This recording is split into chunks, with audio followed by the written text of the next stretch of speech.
Data analyst बनना चाहते हो? सैकड़ों जगह रेज्यूमे भेज दिया पर इंटरव्यू कॉल एक भी नहीं आई। तो सुनो, प्रॉब्लम तुम्हारे स्किल्स में नहीं, तुम्हारे रिज्यूमे में है। चलो अगले 5 मिनट में इस प्रॉब्लम को जड़ से खत्म करते हैं। ये नंबर देखो, 6। एक रिक्रूटर तुम्हारे रिज्यूमे पर सिर्फ 6 सेकंड लगाता है। बस 6 सेकंड में ये फैसला हो जाता है कि तुम्हारा रिज्यूमे सेलेक्ट होगा या डस्टबिन में जाएगा। इतना ही टाइम है तुम्हारे पास। रिक्रूटर के दिमाग में बस यही चलता है, अच्छा इसे भी पाइथन और एसक्यूएल आता है, ये तो सबने लिखा है, बोरिंग, अगला दिखाओ। तुम्हारी मेहनत से बनाई गई रिज्यूमे की फाइल सैकड़ों एप्लीकेशंस के ढेर में गुम हो जाती है क्योंकि वो बाकी सबसे अलग नहीं है। तो इस 6 सेकंड के खेल को जीतना कैसे है? हम 5 स्टेप्स में तुम्हारे रिज्यूमे को एक एवरेज रिज्यूमे से एक हाई इम्पैक्ट रिज्यूमे में बदलेंगे। हम 6 सेकंड की प्रॉब्लम को समझेंगे, पुराने और नए रिज्यूमे का फर्क देखेंगे, जेन एआई का फायदा उठाना सीखेंगे, अपने प्रोजेक्ट्स को सही तरह से पेश करेंगे और आखिर में एक फाइनल टेस्ट लेंगे।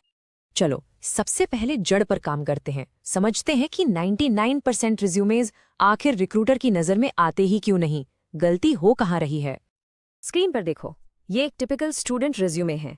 स्किल्स में पाइथन, एसक्यूएल, एक्सेल लिखा है। एजुकेशन में बीकॉम 75% और एक्सपीरियंस में लिखा है इंटर्नशिप में डेटा एनालाइज किया।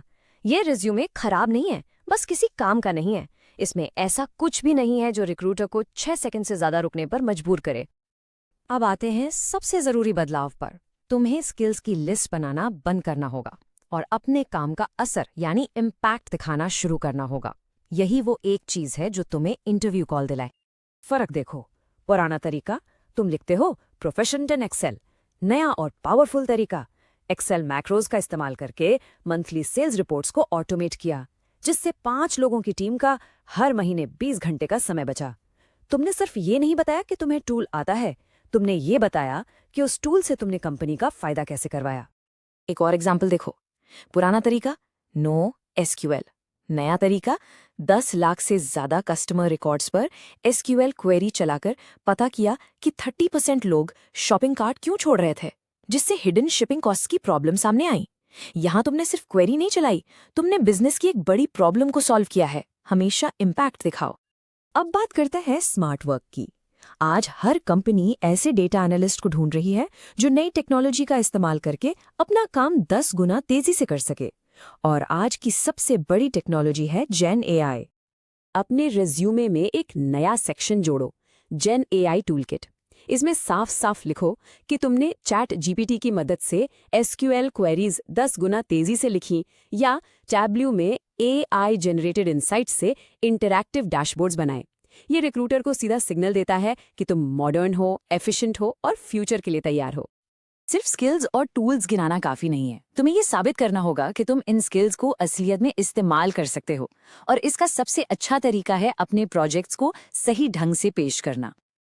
अपने हर प्रोजेक्ट को एक कहानी की तरह बताओ, इस 4 स्टेप फॉर्मूला का इस्तेमाल करके। पहला, प्रॉब्लम क्या थी जिसे तुमने सॉल्व किया। दूसरा, तुमने क्या एक्शन लिया। तीसरा, कौन से टूल्स इस्तेमाल किए। और चौथा, सबसे जरूरी, तुम्हारे काम का रिजल्ट क्या निकला। अब देखो ये फॉर्मूला असल में कैसा दिखता है। प्रोजेक्ट का नाम Mumbai restaurant success predictor. Problem, Mumbai में 60% नए रेस्टोरेंट क्यों फेल हो जाते हैं। एक्शन, 500 रिव्यूज स्क्रैप किए और लोकेशन डेटा एनालाइज किया। Tools, Python, Google maps API, tableau. Result, एक ऐसा मॉडल बनाया जो 78% एक्यूरेसी के साथ सक्सेस प्रेडिक्ट कर सकता है। ये क्लियर है, इंप्रेसिव है और तुम्हारा इम्पैक्ट साफ साफ दिखाता है। आखिर में 2 जरूरी चेक्स, पहला भीड़ से अलग कैसे दिखना है और दूसरा इंटरव्यू तक पहुंचने से पहले रोबोट फिल्टर को कैसे पार करना है। अगर तुम कॉमर्स, आर्ट्स या किसी नॉन टेक बैकग्राउंड से हो तो इसे अपनी कमजोरी मत समझो, ये तुम्हारी सबसे बड़ी ताकत है। इसे ऐसे लिखो, साइकोलॉजी बैकग्राउंड को डेटा एनालिटिक्स के साथ मिलाकर कस्टमर रिटेंशन स्ट्रैटेजीज को बेहतर बनाया, यानी ह्यूमन बिहेवियर को नंबर से जोड़ा। ये तुम्हें एक यूनिक कैंडिडेट बनाता है। एक कड़वी सच्चाई जान लो, तुम्हारा रिज्यूमे किसी रिक्रूटर तक पहुंचने से पहले एक सॉफ्टवेयर से गुजरता है जिसे एटीएस यानी एप्लीकेशन ट्रैकिंग सिस्टम कहते हैं। ये एक रोबोट गार्ड है जो कीवर्ड्स के आधार पर स्क्रीनिंग करता है। अगर तुम्हारा रिज्यूमे एटीएस फ्रेंडली नहीं है तो वो पहले ही रिजेक्ट हो जाएगा। तो इस रोबोट गार्ड को कैसे पार करें? Rezi.ai या किक रेज्यूम जैसे जेन एआई टूल्स का इस्तेमाल करो। ये टूल्स तुम्हारे रिज्यूमे को स्कैन करके उसे ATS के लिए ऑप्टिमाइज कर देते हैं ताकि वो इस पहले फिल्टर को आसानी से पार कर जाए और एक इंसान तक पहुंच सके। सब कुछ करने के बाद ये रहा तुम्हारा आखिरी टेस्ट।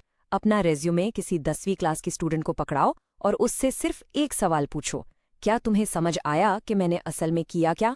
अगर वो तुम्हारे मुश्किल टेक्निकल जार्गन्स को नहीं बल्कि तुम्हारे काम के इम्पैक्ट को समझ गया तो समझो तुम ये जंग जीत गए, क्योंकि अगर उसे समझ आ सकता है तो एक बिजी रिक्रूटर को जरूर समझ आएगा और इंटरव्यू कॉल पक्की आएगी।